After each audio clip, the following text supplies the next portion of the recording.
तो आज हम बात करेंगे संसद में हाल ही में पास हुए वक्फ बिल के बारे में। इस बिल के पारित होने के बाद देश में राजनीतिक हलचल मच गई है। क्या आपको लगता है कि यह बिल देश की राजनीतिक स्थिति पर बड़ा असर डालेगा? हाँ, बिल्कुल।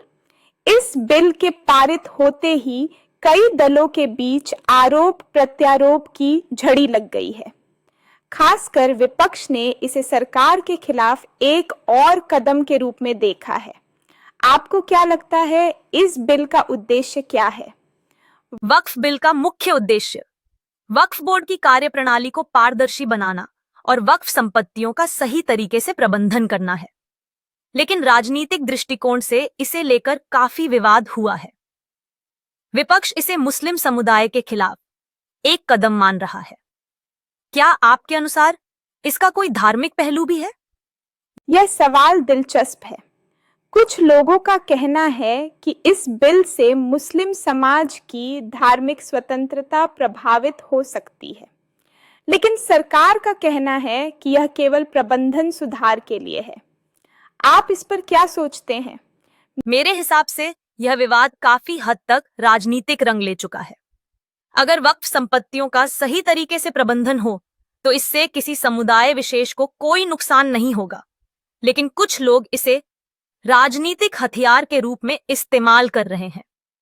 बिल्कुल। और इस बिल के पास होने से खासकर उत्तर प्रदेश और बिहार जैसे राज्यों में राजनीतिक सरगर्मियां बढ़ी हैं। वहां की राजनीतिक पार्टीज इस मुद्दे को लेकर अपनी स्थिति स्पष्ट कर रही हैं। क्या यह सिर्फ एक राज्यवार मुद्दा बन गया है? हाँ, यह भी देखा गया है कि कुछ राज्य इसके खिलाफ और कुछ इसके पक्ष में खड़े हैं। यह एक ऐसी स्थिति बन गई है जहां राज्य सरकारें इस बिल के प्रभाव को लेकर अपने राजनीतिक हितों के अनुसार प्रतिक्रिया दे रही हैं। और एक और पहलू है, इस बिल के पारित होने के बाद यह सवाल उठता है कि क्या वक्फ बोर्ड के नियंत्रण में सुधार से वक्फ संपत्तियों का अधिक सही तरीके से उपयोग किया जाएगा? क्या इससे समाज के आर्थिक पहलू को भी कोई लाभ होगा?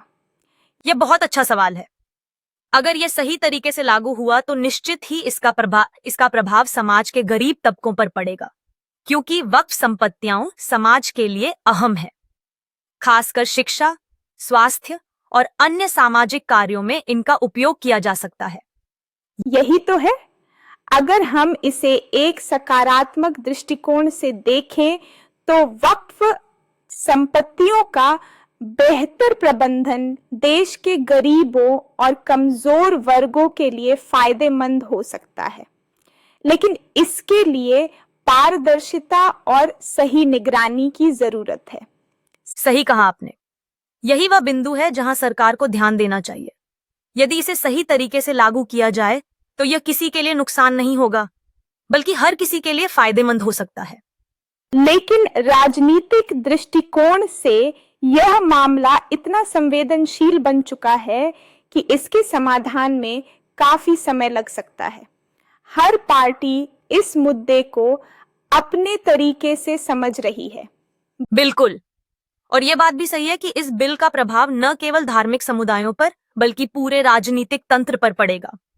इस पर होने वाली बहस हमें यह दिखाती है कि कैसे एक कानूनी बदलाव राजनीतिक और सामाजिक स्तर पर बड़े बदलाव ला सकता है।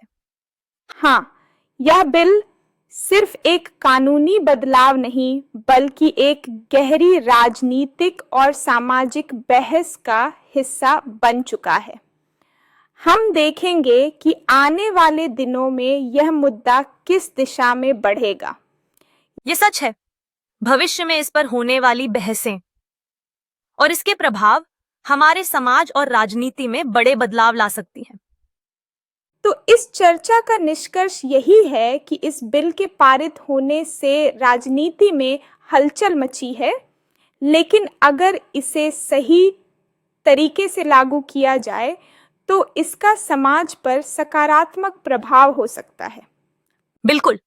हमें उम्मीद है कि इस बिल के लागू होने के बाद वक्फ संपत्तियां सही दिशा में उपयोग की जाएंगी और इसका फायदा समाज के सभी वर्गों को मिलेगा। तो यह था हमारा आज का विषय। संसद में वक्फ बिल और राजनीतिक हलचल। हम फिर मिलेंगे एक नए विषय के साथ। धन्यवाद। धन्यवाद।